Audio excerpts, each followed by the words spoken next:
live Rastafari.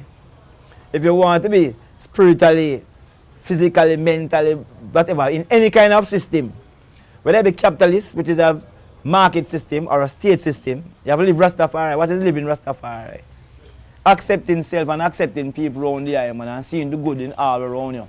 Because remember, you know, systems based upon different principles. The capitalist system is anchored in a principle of scarcity.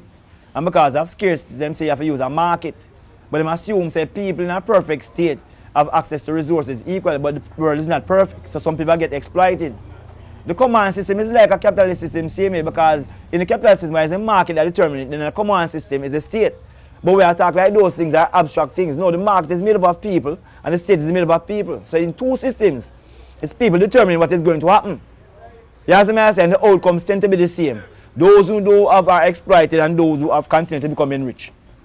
So I say no, how you get out of that system? Rastafari create a model which says outside of the system.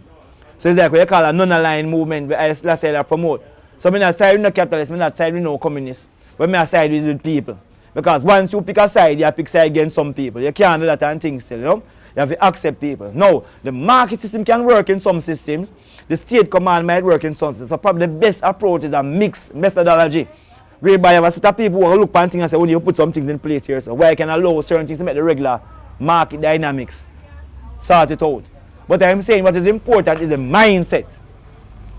And so if you have a mindset which says that it's self-reliance and collective security, whether you're using a capitalist model or a state model, if the mindset says we're going to use people to decide we're going to go on for the benefit of the mass of the people, or we're going to try to use the market to make sure it's benefit of the mass of the people, there's nothing wrong with that because it's the mass of the people benefiting.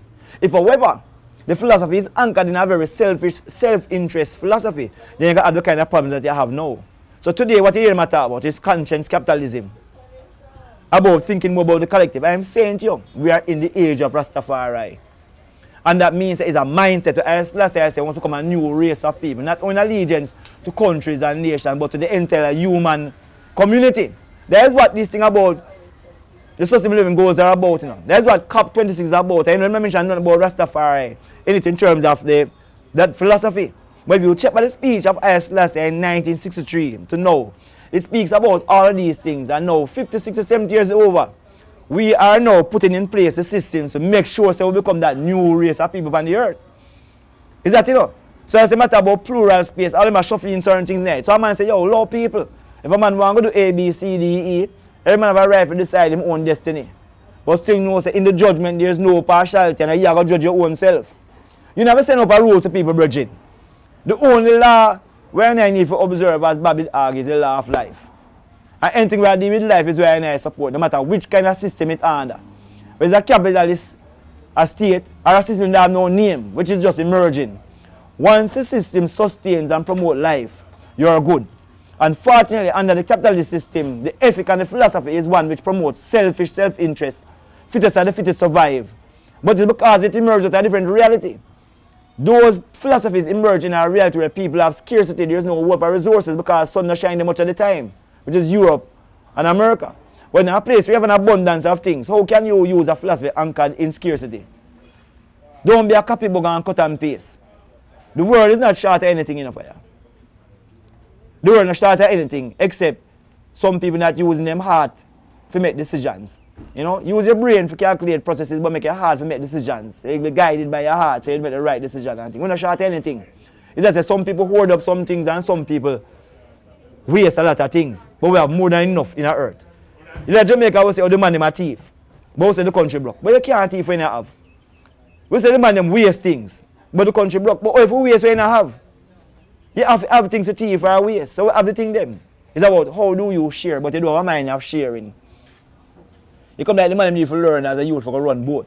Because when you learn to run boat, you learn to share things properly and things. It's probably as simple as that. You don't need a professor or a man in PhD to tell you that. Just them simple life teaching there of growing up together and running boat and playing scrimmage or doing some kind of thing teach you the importance of team and how things work. You know, it's just that we abandon the brain and that part. But Rastafari, I live, you know, I must say it's the age of Rastafari, and these things will change. Because the generation of youth have that mindset of collective security. Yeah, as a matter of fact, the whole earth running now, they must say, if you make the thing go past 1.5 degrees, the whole earth will go much, but that they must say. Is collective security must say enough for you? We have to approach it using that idea of collective security. Who promote the idea of collective security more than Rastafari? And that is not a philosophy unique to Rastafari only, but the people who embrace that they are part of a broader system in iration is the one who promote collective security, and that's what is required in this time and space, you know. Rastafari live, man. Well, let me hear you say, man.